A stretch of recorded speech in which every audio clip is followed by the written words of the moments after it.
అప్పుల బాధలు వెంటాడుతున్నాయా? అయితే 6 జేవిఆర్ వారి జాతిరత్నాలు ధరించండి. హాయ్ హలో వెల్కమ్ టు మనం టీవీ. నేను మీ సిరి. ఈ రోజు నాతో పాటు అయితే సీనియర్ అనలిస్ట్ అంకమరావు గారు అయితే ఉన్నారు. నమస్తే సార్. నమస్తే అమ్మా.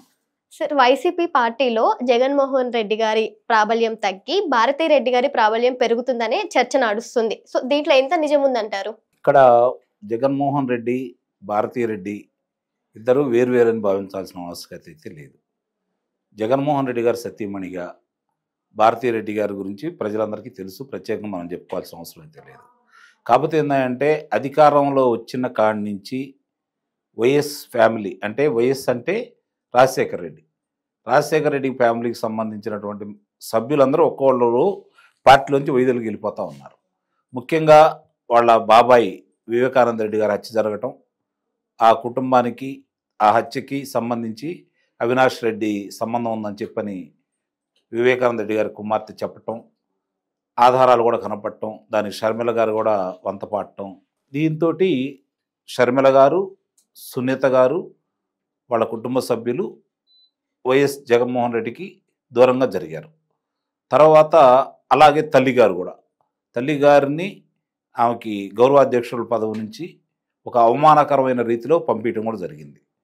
ఇవన్నీ దృష్టిలో పెట్టుకున్న తర్వాత ప్రజలందరికీ, ఆ శ్రేణులందరికీ కూడా ఒకటి మాత్రం స్పష్టంగా అర్థమైపోయింది. వైఎస్ రాజశేఖర రెడ్డి గారి పేరు చెప్పుకొని ఈయన రాజకీయంలోకి వచ్చాడు, ఆయన బొమ్మను అడ్డం పెట్టుకుని రాజకీయం చేశాడు, ఆయనలాగా చేస్తానని చెప్పి మనం నమ్మించాడు, కాబట్టి దాన్ని ఎక్కడా నిలుపుకోలేదు అనే భావన వాళ్ళ శ్రేణుల్లో కూడా వచ్చింది. కాబట్టి వాళ్ళు మన నిర్లిప్తంగా వ్యవహరించారు, కాబట్టి ఆ ప్రభుత్వం ఓడిపోయిందని చెప్పి అయితే మనం భావించాలి. ఈ క్రమంలో వాళ్ళ భావన కూడా ఎలా ఉంది, మనలాంటి వాళ్ళకు కూడా అర్థమవుతుంది ఏంటంటే సహజంగానే పార్టీ మీద జగన్మోహన్ రెడ్డితో పాటు ఆమె పర్యవేక్షణ కూడా కొనసాగింది. ఆయన దినచర్యలో భాగంగా కావచ్చు, పరిపాలనలో భాగంగా కావచ్చు, భారతీ రెడ్డి ప్రమేయం అయితే నిస్సందేహంగా ఉంది. ఒక వ్యాపారవేత్తగా ఉన్నటువంటి ఆమె పార్టీ వ్యవహారాల్లోనూ ప్రభుత్వ వ్యవహారాల్లోనూ తలదూర్చింది అనేది స్పష్టంగా అర్థమైపోతూ ఉంది.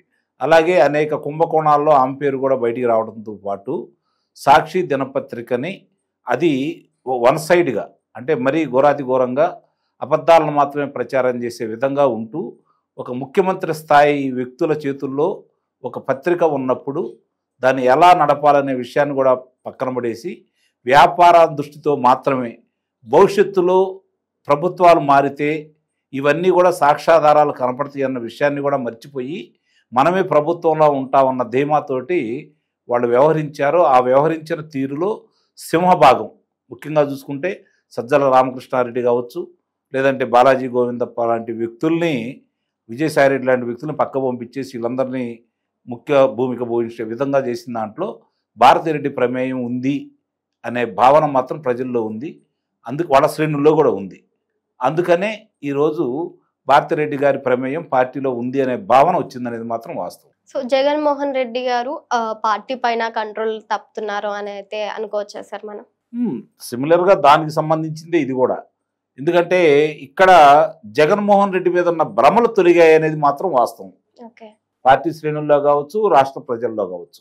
కారణం ఏంటంటే 2019 వరకు ఆయన అంతకుముందు ఎప్పుడు ముఖ్యమంత్రిగా పనిచేయలేదు, అతని పరిపాలన దక్షత ఏంటో తెలియదు. రాజశేఖర రెడ్డి గారిని చూసి ఆయనలాగా నేను చేస్తాను, ఆయన మరిపిస్తాను, ఆయన ఫోటో పక్కన నా ఫోటో పెట్టుకున్నట్టుగా చేస్తాను, ఒక్కసారి అవకాశం ఇవ్వండి అన్నాడు. నిజంగా నమ్మి ప్రజలు ఒకసారి అవకాశం అయితే ఇచ్చారు.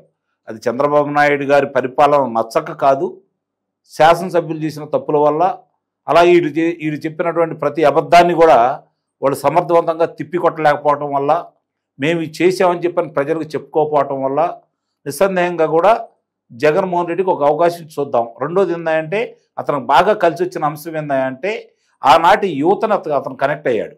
చంద్రబాబు నాయుడు గారికి అతనికి ఉన్నటువంటి వయసురీత్యా వ్యత్యాసం అనేది కూడా అతనికి కలిసి వచ్చింది. అలాగే కళాశాలలు కావచ్చు, విశ్వవిద్యాలయాలకు కావచ్చు అతను వెళ్ళి విద్యార్థుల్ని ముఖ్యంగా యువతని ఆకట్టుకున్నాడు. నేను వస్తే ఏదో చేస్తానని చెప్పిన భ్రమలు కల్పించాడు. రెండోది ఏంటంటే మనకు ప్రత్యేక హోదా వస్తేనే సంజీవిని, దానివల్ల పరిశ్రమలు వస్తే మీకు ఉద్యోగ కల్పన జరిగిద్ది, అదొక్కటే టార్గెట్. చంద్రబాబు నాయుడు గారు స్వార్థ ప్రయోజనాల కోసం ఆ అంశాన్ని తీసుకురాలేదు, మరుగున పరిచారు. కాబట్టి మీరు నాకు అవకాశం ఇవ్వండి, మెడలు ఉంచి ప్రత్యేక హోదా తీసుకొస్తాను అని చెప్పిన దాంట్లో యువకుడు కాబట్టి, రాజశేఖర రెడ్డి గారి అబ్బాయి కాబట్టి, అలాగే ఇప్పుడున్న వాళ్ళకి చంద్రబాబు నాయుడు గారు అంత దగ్గర కాలేదు కాబట్టి ఆ ఉద్దేశంతో వాళ్ళందరూ అటు మళ్ళారు. ఆ తర్వాత రెండోది అంశం ఏంటంటే మహిళలను ఆకట్టుకోగలిగాడు. ఏంటంటే సంపూర్ణ మద్యపాన నిషేధం చేస్తాను అన్నాడు. నవరత్నాలు ప్రకటించాడు. దీనివల్ల మహిళలు ఎక్కువ శాతం మంది అతనికి ఓట్లేశారనేది వాస్తవం. మధ్యస్థంగా ఉండే వాళ్ళందరూ కూడా. అలాగే ఆ రోజు ఉద్యోగస్తులు కావచ్చు. చంద్రబాబు నాయుడు గారు అధికారంలో రాకతలికి ఏ ఉద్యోగస్తులైనా అంతకుముందు ఉన్న వాళ్ళతోటి ఇబ్బందులు పడేవాళ్లే.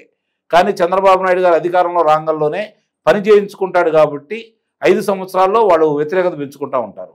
వీళ్ళు ముగ్గురు కలిసి ఆనాటి ఆ ప్రభుత్వం, అలాగే రైతుల భరోసా దాని మీద వాళ్ళు ఏదో మేలు చేస్తారన్న ఉద్దేశంతో రైతులు, మహిళలు, విద్యార్థులు అందరూ కూడా గంపగుత్తుగా అతనికి ఓట్లు వేయటం మనం చూసాం. దాని ద్వారా ఏం జరిగిందంటే 5 సంవత్సరాల్లో రాష్ట్రంలో జరిగినటువంటి అభివృద్ధి నిరోధక కార్యక్రమాలతో పాటు అవినీతి కార్యక్రమాలు కూడా వాళ్ళ మనసు కదిలించినాయి అనేది కూడా వాస్తవం.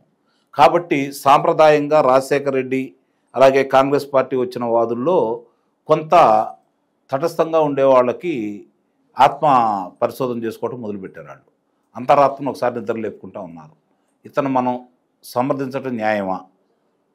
మన పిల్లలు ఉన్నారు, మనకి భూములు ఉన్నాయి, మనకి ఆస్తులు ఉన్నాయి, మనకి వ్యాపారాలు ఉన్నాయి, మన బంధువులు ఉన్నారు ఇక్కడ. మనం వీళ్ళ గురించి ఆలోచిస్తే వాళ్ళ పరిస్థితి ఏంటి? ఎవరిని వదిలిపెట్టకుండా ఇతను అందరిని ఇబ్బంది పెడుతున్నాడు కదా అనే మదన పట్టు మొదలుపెట్టారు వాళ్ళు. దాని ద్వారా కొంతమంది నాయకులు ఇతను ఉంటే పార్టీకి ఎట్టి పరిస్థితుల్లో కూడా ఇతను కనుక అధ్యక్షుడిగా ఉండని రోజులు ఈ పార్టీలో అతను రాడు, పార్టీ రాదన్న ఉద్దేశంతో వాళ్ళ శ్రేణులు వచ్చాయనేది కూడా వాస్తవం. సో భవిష్యత్తులో వైసీపీ పార్టీ పూర్తి బాధ్యతలు భారతిరెడ్డి గారు చేపట్టబోతున్నారా అని చెప్పి నడుస్తుంది కదా చర్చ. సో దీంట్లో ఎంత వాటికి వాస్తవం ఉంది అని అంటారు?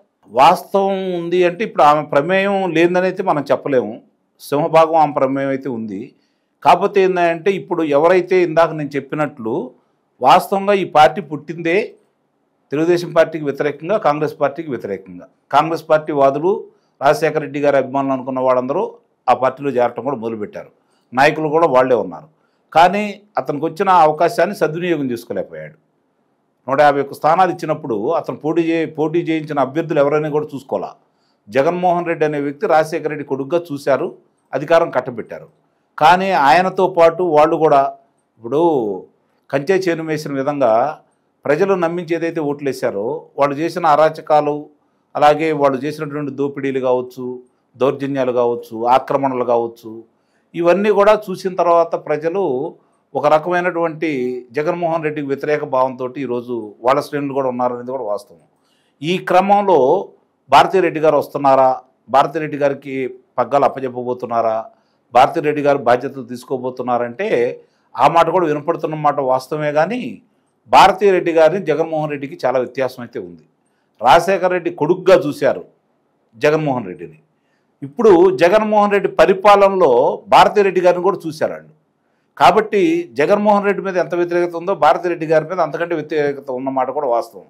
కాబట్టి కొంతమంది కరుడు కట్టిన వాళ్ళు ఆమోదించచ్చేమో, కానీ ఆమె పార్టీ పట్టాలు చేపడితే మాత్రం రేపొద్దున ప్రతిభా పాఠవాలు కావచ్చు, లేకపోతే ఈ కూటమి ప్రభుత్వం చేసిన తప్పులు కావచ్చు, వాళ్ళకైతే కలిసి వచ్చిద్దేమో. కానీ నాకు తెలిసిన వరకు ఆంధ్ర రాష్ట్ర ప్రజలు ప్రత్యామ్నాయం చూసుకుంటారే తప్ప తిరిగి వైఎస్ఆర్సీపీ పార్టీకి ఓట్లేస్తారని అయితే నేనైతే భావించట్లేదు. Okay sir, thank you.